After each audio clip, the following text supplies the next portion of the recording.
काय म्या पामरे बोलिल उत्तरे परी त्या विसंबरे बोलविले. माझ्याकडून काय होणार, त्या भगवंतानं बोलवून घेतलेलं आहे. मी हा या ठिकाणी करता नाही, मी हे नाहीच. कुणी केली, या ठिकाणी कशा पद्धतीने केलं हे आपणाला काय कळणार. कुणी केली बाळा दुधाची उत्पत्ती वाढवितो श्रीपती सवेदुनी. आईच्या स्तनामध्ये दूध काय विज्ञानानं तयार केलेलं नाही.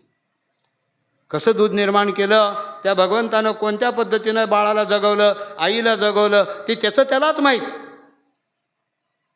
म्हणून गंगेचं पाणी गंगेलाच अर्पण. आमच्या तुकोबारायाने शेवटी सगळ्या शास्त्राचा अभ्यास केले, सगळे या ठिकाणी पुराण वाचले, सगळं केले. शेवटी कासयाने पूजा करू केशी राजा हाची संधे माझा पिढी आता उदके नानू तरी उदकते तुझे. तेथे माझे काय मोल वेचे गंधाचा सुगंध पुष्पांचा परिमळ तेथे मी दुर्बळ काय वाहू. वाहू जरी दक्षिणा दातू नारायणा ब्रह्मतेची जाणार ने तुझे. गाता ओंकार टाळी नादेश्वर चालावया पार नाही कोठे. तुका म्हणे अवघे तुझे नाम धूप दीप राम कृष्ण हरी. आम्हाला बाकीच काय म्हणे. गाता ओंकार नादेश्वर ब्रह्म तू या ठिकाणी आहेस. दक्षिणा देव म्हणलं तर धातू नारायण लक्ष्मी रूपानं तूच आहेस. गंधाचा सुगंध पुष्पांचा परिमळ म्हणलं तर तूच आहेस. पाणी तुझंच आहे. मग माझं काय आहे, कशाची पूजा. फक्त मानस पूजा श्रेष्ठ आहे. मानस पूजा आता सांगितलं असतो वेळ नाही. मानस पूजा कशाला म्हणावं तीही सांगितलं असतो वेळ नाही. प्रसंग आला तर आणि कवा तर सांगन.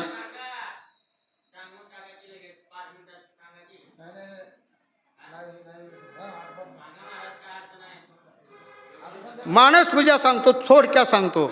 तुम्हाला जर मानसपूजा बघायचं असेल तर शिवलीलामृत ग्रंथामध्ये. आणि या ठिकाणी चंद्रसेन राजा होता. चंद्रसेन राजाला अष्टधातूचा मनू सापडलेला होता. त्या मणीमध्ये एवढी सामर्थ्य शक्ती होती, जग जिंकण्याचा विजय आणि जय त्या मणीमध्ये होते. म्हणून या ठिकाणी सर्व 56 दिशीच्या राजाला कळालं, त्यांनी आक्रमण करावं, तेवढा मणी हिसकावून घ्यावं म्हणून ठराव केले. युद्ध होण्याचा प्रसंग निर्माण झाला, गराडा गाठले.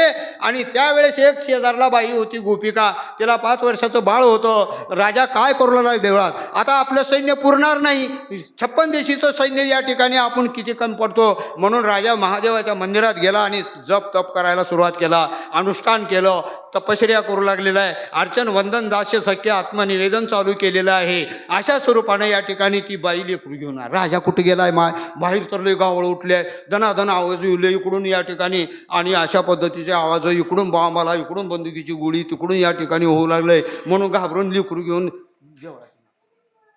वाकून बघले. त्या लेकरानं ते बघितलं राजाकडं. लेकरानं बघितल्याबरोबर बाहेर चल घरला म्हणून चालली होती. लेकरू पाय खाली सोडलं, पायी खाली सोडलं, लोळायला लागलं.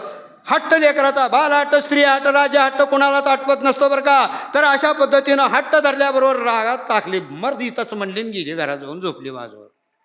ह्यानं त्या ठिकाणी मातीची पिंड केलं, खडे गोळा केलं. आणि या ठिकाणी ओम श्री शिवाय नमस्तुभ्यम, ओम श्री शिवाय नमस्तुभ्यम, ओम श्री शिवाय नमस्तुभ्यम पाणी म्हणून या ठिकाणी वाहू लागलं. गंधाष्टिका लावू लागलं, ईविती लावू लागलं. सगळं या ठिकाणी मनाचंच पाणी, मनाचीच ईविती, मनाचंच गंधाष्टका, मनाचंच बेलपत्रिका, सगळं या ठिकाणी ओम नम शिव ओम श्री शिवाय नमस्तुभ्यम, ओम श्री शिवाय नमस्तुभ्यम, ओम श्री शिवाय नमस्तुभ्यम मंत्र जपाय करायला लागलं. त्या ठिकाणी या ठिकाणी पिंड निर्माण झाली. रत्नजडीत या ठिकाणी महादेवाची पिंड झाली. ते 12 ज्योतिर्लिंगापैकी एक लिंग आहे. आणि अशा पद्धतीनं पिंड निर्माण झाली, रत्नजडीत मंदिर तयार झालं. आणि ही सगळं बाहेर गराडा गाठलेल्या लोकाला कळालं सगळं. आणि त्यावेळेस आमचे हनुमंतराय त्या ठिकाणी उतरले. कारण चिरंजीव आहे हनुमंतराव. हनुमंतराय तिथे गेली.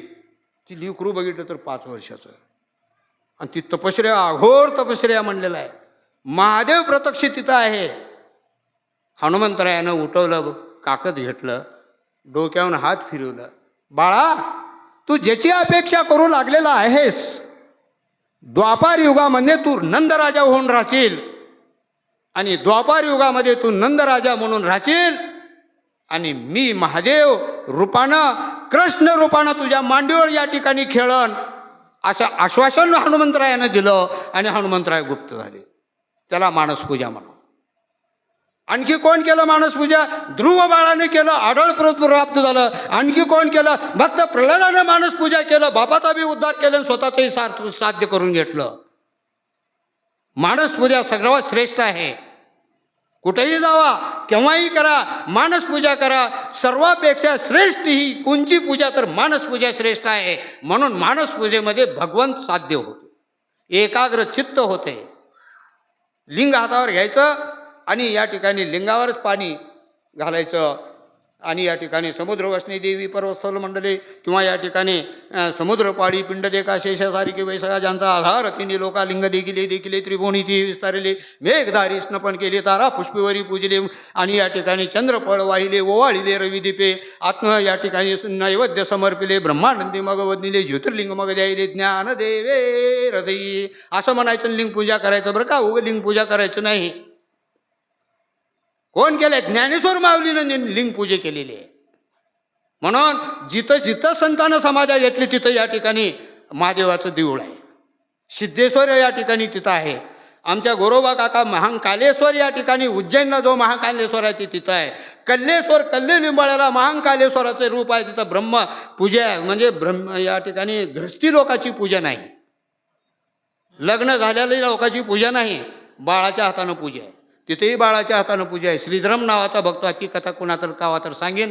तर अशा पद्धतीनं झालेली अल्पशा बुद्धीतून या ठिकाणी मला जे माझ्या सद्गुरूनं सुचवलं, माझ्या भगवंतानं जी प्रेरणा दिली, त्या प्रेरणेतून मी अपंग आहे. अभ्यास करण्याची या ठिकाणी प्रबळ इच्छा जरी असली तरी मला इंद्रिय साथ देत नाही. कारण सूरदास महाराजांनी डोळे गेले, बरे झाले देवा, कारण रूपविषय त्या ठिकाणी मावळला. सगळ्यात वाईट रूपविषय. आंधळ झाले ही चांगलं केले माझं देखील, रूपविषय मावळला. ऐसा चितूर आहे, एवढं मला प्राप्त पाहिजे, ते मला साध्य देवानं करून द्यावं. आणि सद्गुरूच्या कृपेनं जी काही माझी अल्पशी सेवा झाली, हे प्रशांत महाराज आमच्यापेक्षा विद्वान आहेत, बंकट महाराज या ठिकाणी आमच्यापेक्षा विद्वान आहेत. अशा विद्वतीच्या समोर माझ्यासारख्या अल्पमतीनं प्रवचन करणं हे या ठिकाणी कौतुकास्पद होईल. तर अशा पद्धतीने झालेली सेवा सद्गुरू औशेकरांच्या चरणी, ज्ञानदानपरायणम औशेकर विख्यात ज्ञानदानपरायणम, ये या सानिध्यात जीवनमुक्ता भवंत विमुक्त आहे अशा